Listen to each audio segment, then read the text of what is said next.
Good morning everyone. आप सभी को नमस्कार। आज की तारीख है 29 सितंबर और 29 सितंबर से रिलेटेड जो भी इम्पोर्टेंट करंट अफेयर के क्वेश्चन बनते हैं वो सभी आप लोग के साथ डिस्कशन किए जाएंगे। इसके साथ ही हम लोग रिलेटेड स्टैटिक जीके भी कवर करते जाएंगे जो आपके सभी प्रतियोगी परीक्षाओं के लिए काफी महत्वपूर्ण होंगे। चलिए चलते हैं अपने क्लास को, जिसमें प्रीवियस डे होमवर्क था हाल ही में बंगाल क्रिकेट संघ के नए अध्यक्ष कौन बने, जिसका आंसर हो जाएगा सौरव गांगुली।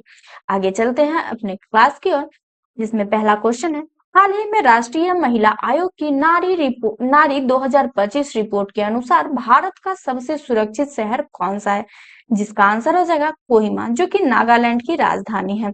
आगे इसके बारे में जाने तो इसको जो है कानूनी अधिकार 1990 में दिया गया था और यह जो है आयोग राष्ट्रीय महिला आयोग अधिनियम के तहत जो है गठित किया गया था, जिसका स्थापना 1992 को किया गया था, जिसका मुख्य कार्य है महिलाओं के अधिकारों की रक्षा, उत्पीड़न, भेदभाव की शिकायतों की जांच करना है। आगे चलते हैं, देख लेते हैं नागालैंड के बारे में कुछ जानकारी। तो नागालैंड की राजधानी है कोहिमा। राज्य का गठन 1 दिसंबर 1963 को किया गया था। वर्तमान राज्यपाल जो है ला गणेशन है और मुख्यमंत्री नेफ्यू रियो है। टोटल लोकसभा सीट जो है 1 है और राज्यसभा सीट भी 1 है। इसकी आधिकारिक भाषा जो है अंग्रेजी है।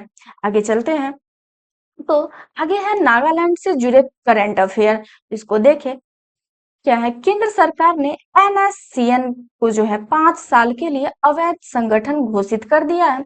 नागालैंड का जो है मौन जिला, इसको पीएम की विशेष विकास परियोजना में जो है चयनित किया गया है। कोहिमा दीमापुर चुमोकी दिमाग में जो है स्मार्ट प्रीपेड इलेक्ट्रिसिटी मीटर लगाए गए हैं और नागालैंड फॉरेस्ट मैनेजमेंट प्रोजेक्ट यानी कि एनएफएमपी को जो है एस्पोज अवार्ड 2024 में मिला था। वहीं एशियन गिनेट टोर्टोइस की बात करें तो यह जो है अत्यंत संकटग्रस्त प्रजाति है, वो जो है पीरेन जिला में जो है पुनः बसाया गया है। आगे चलते हैं अपने अगले क्वेश्चन की ओर। तो क्या है अगला क्वेश्चन, हाल ही में अहमदाबाद में आयोजित 15वीं कॉमनवेल्थ सीनियर वेटलिफ्टिंग चैंपियनशिप की पदक तालिका में जो है शीर्ष स्थान किसने हासिल किया है, जिसका आंसर हो जाएगा भारत ने। आगे चलते हैं और देखते हैं डिटेल से, जिसमें प्रमुख मेडल विजेता में मीराबाई चानू ने 48 केजी में जो स्वर्ण पदक जीता, वहीं सईराज परदेसी ने 88 केजी में स्वर्ण पदक जीता। अजीत नारायणन पुरुष 71 वर्ग में जो स्वर्ण पदक जीता। अगला लास्ट है दिलबाग सिंह, इन्होंने जो है रजत पदक हासिल किया है। आगे है भारत की पदक तालिका, जिसमें जो है भारत ने टोटल जो है 40 पदक जीते हैं, जिसमें स्वर्ण पदक 13, रजत 6 और कांस्य जो है 3 है। अहमदाबाद में जो है आगामी आयोजन जो को लेकर चर्चा हुई, जिसमें जो है 2026 में एशियाई वेटलिफ्टिंग चैंपियनशिप और आज आर्चरी एशिया पारा कप की जो है मेजबानी की जाएगी। आगे चलते हैं, हमारा अगला क्वेश्चन है हाल ही में भारतीय सेना ने युद्ध कौशल अभ्यास और अचूक प्रहार अभ्यास कहाँ किया है, जिसका आंसर हो जाएगा आंध्र प्रदेश।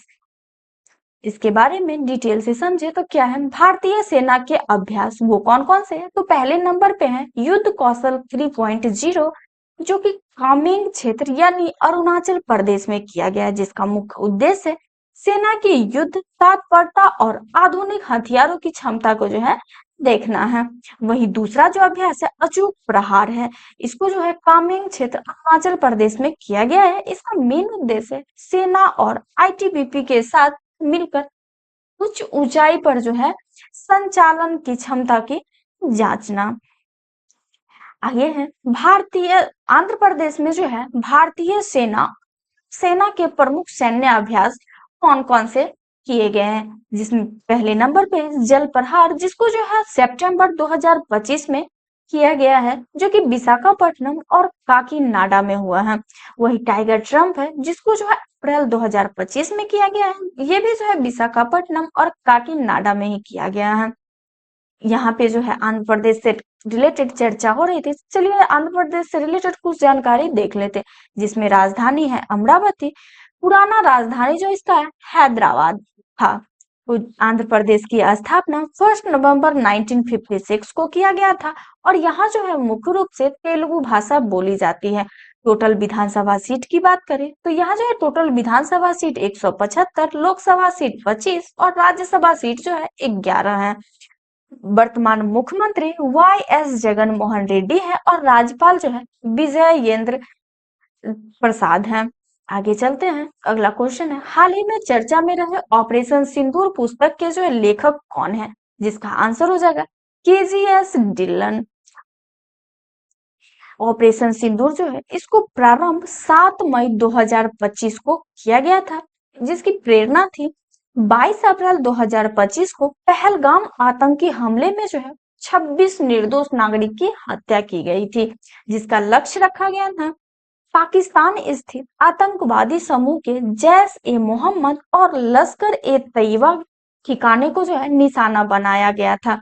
जिसमें सैन्य शाखाएं की चर्चा करें तो सैन्य शाखा में भारतीय सेना, वायुसेना और नौसेना का युक्त अभियान था, जिसका संचालन जो था 22 मिनट में जो है मिशन को पूरा करना था। उद्देश्य की बात करें तो उद्देश्य था आतंकवादियों को भारी क्षति पहुंचाना और भारत की जो है सुरक्षा सुनिश्चित करना। इसमें जो है मेन रूप से उपकरण यूज हुए थे, जो कि कौन कौन सा था, cruise missile, light footed munition, drone और स्टैंड ऑफ हथियारों का जो है यूज किया गया था। अगला क्वेश्चन है, हाल ही में BCCI के नया अध्यक्ष कौन बने हैं, जिसका आंसर हो जाएगा मिथुन मनहास को। आगे इसके बारे में डिटेल से समझे तो BCCI के जो है उपाध्यक्ष के रूप में राजीव शुक्ला को नियुक्त किया गया है और सचिव में देवजीत सैकिया को, संयुक्त सचिव जो है प्रभतेज भाटिया को नियुक्त किया गया है। यहाँ जो है BCCI से रिलेटेड चर्चा हो रही, तो चलिए जान लेते हैं BCCI के बारे में कुछ इंपोर्टेंट पॉइंट, जिसका पूरा नाम है board of control for cricket in India, जिसकी स्थापना जो है 1928 में किया गया। मुख्यालय मुंबई में है और इसका कार्य जो है भारत के क्रिकेट का संचालन, प्रबंधन और प्रमोशन करना है। ये जो है मेन रूप से राष्ट्रीय टूर्नामेंट का आयोजन करता है, जिसमें है रणजी की ट्रॉफी, विजय हजारे ट्रॉफी और सैयद मुश्ताक अली ट्रॉफी। ये सब जो है इसका राष्ट्रीय टूर्नामेंट है। आगे चलते हैं, अपना अगला क्वेश्चन देखिए तो क्या है, हाल ही में भारत ने कौन से लड़ाकू विमान को जो सेवा मुक्त कर दिया है, जिसका आंसर हो जाएगा MiG-21। इसको जो है भारत ने लड़ाकू विमान की श्रेणी से मुक्त कर दिया गया। इसका पूरा नाम है माइकियोन गिरविच MiG-21, जिसको जो बनाया था सोवियत संघ ने 1955 में। यह जो है एक प्रकार का सुपरसोनिक इंटरसेप्ट और मल्टी रोल जेट है, जिसके मुख्य विशेषता थी कि तीव्र डेल्टा विंग और हल्का जो है एयर फ्रेम था। इसमें जो है इंजन यूज हुए थे, जिसका नाम था कुमांग स्काई टर्बोजेट, जिसका जो इंग्लिश में नेम था R11 या फिर R25, जिसकी जो है अधिकतम गति थी मैक 2 यानी कि लगभग 2000 plus kilometre per hour. Bharat की सेवा में जो है ये 1960 से जो है इंडियन एयरफोर्स द्वारा जो इसका जो है इस्तेमाल किया जा रहा था। ग्लोबल अगर यूजर की बात करें तो ये जो है रूस, भारत, चीन, पूर्वी यूरोप, अफ्रीका और एशियाई राष्ट्र जो है इसका ग्लोबल यूजर रहा है।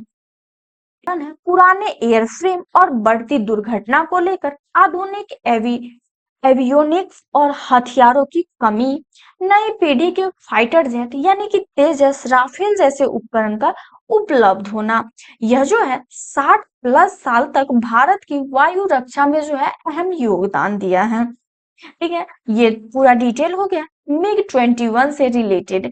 चलिए जान लेते हैं कि भारतीय नौसेना के जो है सेवा मुक्त फाइटर जेट कौन कौन से रहे हैं, जिसमें पहले नंबर पे है सिया हैरियर, जिसको जो है ब्रिटिश द्वारा जो है इसका निर्माण किया गया था और यह जो है vertical take off and landing विमान था, जिसको जो है 1980 के दशक से लेकर 2016 तक यह सेवा में रहा।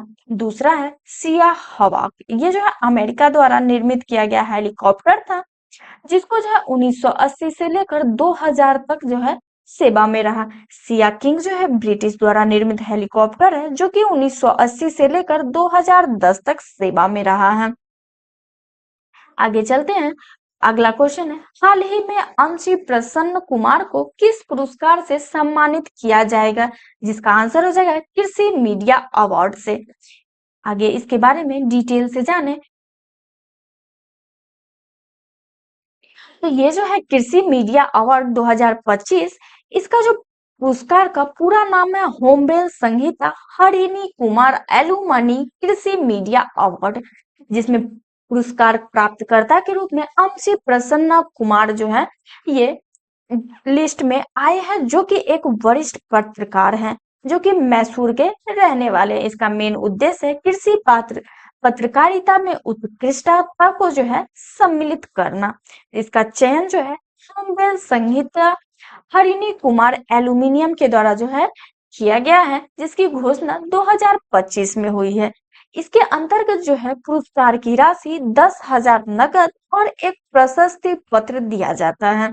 ये जो है पुरस्कार समारोह जो है 11 अक्टूबर 2025 को किया जाएगा, जो कि college of veterinary science Hebbal यानी कि बेंगलोर में जो है इसका आयोजन किया जाएगा। आगे चलते हैं। अगला क्वेश्चन है, आईआईटी मद्रास और हीरो मोटरकॉर्प ने आपस में कौन से समझौता किया है? जिसका आंसर हो जाएगा कौशल विकास को लेकर, यानी कि स्किल डेवलपमेंट को लेकर ये आपस में समझौता किया गया। आगे है आईआईटी मद्रास। तो चलिए आईआईटी मद्रास से रिलेटेड कुछ जानकारी देख लेते हैं, जिसका पूरा नाम है Indian institute of technology Madras, जिसको शॉर्ट फॉर्म में आईआईटी मद्रास कहा जाता है, जिसकी स्थापना 1959 को किया गया था और यह जो है चेन्नई में है। चेन्नई जो है तमिलनाडु की राजधानी है। इसमें प्रारंभिक सहयोग की बात करें तो ये जो है जर्मनी सरकार और भारत सरकार के सहयोग से जो है इसका संचालन किया जाता है। इसमें जो है सार्वजनिक तकनीकी संस्थान प्रौद्योगिकी और विज्ञान में जो है उच्च शिक्षा जो है प्रदान किया जाता है। इसका मेन उद्देश्य है उच्च गुणवत्ता वाली तकनीकी शिक्षा और अनुसंधान की जो है व्यवस्था कराना। यहाँ पे अगला पॉइंट है भारत के आईआईटी संस्थान। तो भारत में जो है कौन कौन से आईआईटी संस्थान है, जिसमें पहले नंबर पे आईआईटी गोरखपुर जो कि पश्चिम बंगाल में है, जिसकी स्थापना 1951 में किया गया था। आईआईटी बॉम्बे जो कि महाराष्ट्र में है, जिसकी स्थापना 1958 में किया गया था। अगला है आईआईटी मद्रास जो कि तमिलनाडु में है, जिसकी स्थापना 1959 में हुआ था। आईआईटी कानपुर उत्तर प्रदेश में है, जिसकी स्थापना 1959 में हुआ। आईआईटी दिल्ली जो कि दिल्ली में है और इसकी स्थापना 1961 में हुई थी। आईआईटी गुवाहाटी जो है असम में है और इसकी स्थापना जो है 1994 को किया गया है। लास्ट है आईआईटी रुड़की जो कि उत्तराखंड में है। ये इसकी स्थापना 1847 में किया गया था, लेकिन आईआईटी बना था ये 2001 में। आई होप आप लोग को ये डिटेल समझ आया होगा। तो चलिए आगे चलते हैं अपने अगले क्वेश्चन की ओर। तो क्या है, हाल ही में भारत के नए अटॉर्नी जनरल के रूप में किससे फिर से नियुक्त किया गया है? आर वेंकटमणि को जो है फिर से अटॉर्नी जनरल के रूप में नियुक्त किया गया। इनका कार्यकाल जो है 2 वर्षों के लिए बढ़ा दिया गया है, जो कि सितंबर 2025 से लेकर 2027 तक रहेगा। भारत के पहले अटॉर्नी जनरल की बात करें तो भारत के पहले अटॉर्नी जनरल मोतीलाल चिमनलाल सेठलवाड़ हैं।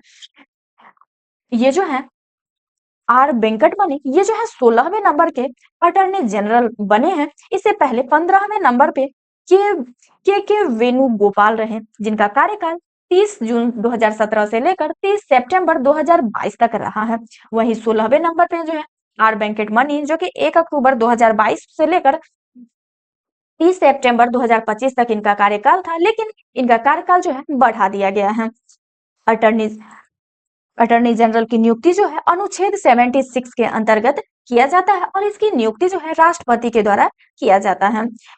इनकी नियुक्ति को लेकर सिफारिश जो है प्रधानमंत्री और केंद्रीय मंत्रिमंडल के सलाह पर होती है। इसकी योग्यता की बात करें तो ये जो है इसकी योग्यता के लिए भारत का नागरिक और सुप्रीम कोर्ट में अभ्यास का अनुभव रखने वाला वकील होना चाहिए। इनका कार्यकाल जो है संविधान में निश्चित अवधि नहीं है, लेकिन राष्ट्रपति की सलाह पर इसे सेवा से समाप्त कर दिया जा सकता है। आज का लास्ट क्वेश्चन है, 29 सितंबर को कौन सा दिवस मनाया जाता है? जिसमें ऑप्शन है विश्व हृदय दिवस, विश्व खाद्य हानि और अपव्यय जागरूकता दिवस, राष्ट्रीय पुलिस श्रद्धांजलि दिवस या फिर ऑल, जिसका आंसर हो जाएगा ऑल। 29 सितंबर को जो है विश्व हृदय दिवस, विश्व खाद्य हानि और अपव्यय जागरूकता दिवस, राष्ट्रीय पुलिस श्रद्धांजलि दिवस, ये जो है तीनों दिवस मनाए जाते हैं। इसके बारे में आगे डिटेल से जाने तो ये जो है एक प्रकार का अंतरराष्ट्रीय दिवस के श्रेणी में आता है, जिसमें है विश्व हृदय दिवस, जिसका मेन उद्देश्य होता है हृदय रोग और स्ट्रोक के प्रति जागरूकता बढ़ाना, जो दुनिया में मृत्यु के प्रमुख कारण बन गए हैं। आगे चलते हैं तो ये जो है संगठन विश्व हृदय महासंगठन द्वारा इसका आयोजन किया जाता है, जिसका महत्व होता है लोगों को स्वस्थ जीवन शैली अपनाने के लिए जो है प्रेरित करना, इसका जो है महत्व होता है। यहाँ पे जो है सितंबर महीने से रिलेटेड दिवस की चर्चा हुई, तो चलिए जान लेते हैं सितंबर महीने में कौन कौन से दिवस मनाए जाते हैं। जिसमें पहले नंबर पे 2 सितंबर को विश्व नारियल दिवस, 5 सितंबर को शिक्षक दिवस जो कि डॉक्टर सर्वपल्ली राधाकृष्णन की जयंती पर मनाया जाता है, 8 सितंबर को अंतरराष्ट्रीय साक्षरता दिवस, 14 सितंबर को हिंदी दिवस, 15 सितंबर को अभियंता दिवस जो कि मोक्ष गुंडम विश्वेश्वरैया की जयंती पर मनाया जाता है, 16 सितंबर को विश्व ओजोन दिवस, 21 सितंबर को अंतरराष्ट्रीय शांति दिवस, 22 सितंबर को विश्व गैंडा दिवस और 25 सितंबर को पंडित दीनदयाल उपाध्याय जयंती जो है मनाई जाती है। वहीं जो है 27 सितंबर विश्व पर्यटन दिवस के रूप में मनाया जाता है। इसी के साथ आज का जो है क्वेश्चन का सेशन समाप्त होता है। तो चलिए चलते हैं आज के होमवर्क की तरफ। तो आज का होमवर्क है जापान के वर्तमान प्रधानमंत्री कौन है। इसका आंसर आप लोग कमेंट बॉक्स में जरूर दीजिएगा। Thank you, thanks for watching this video.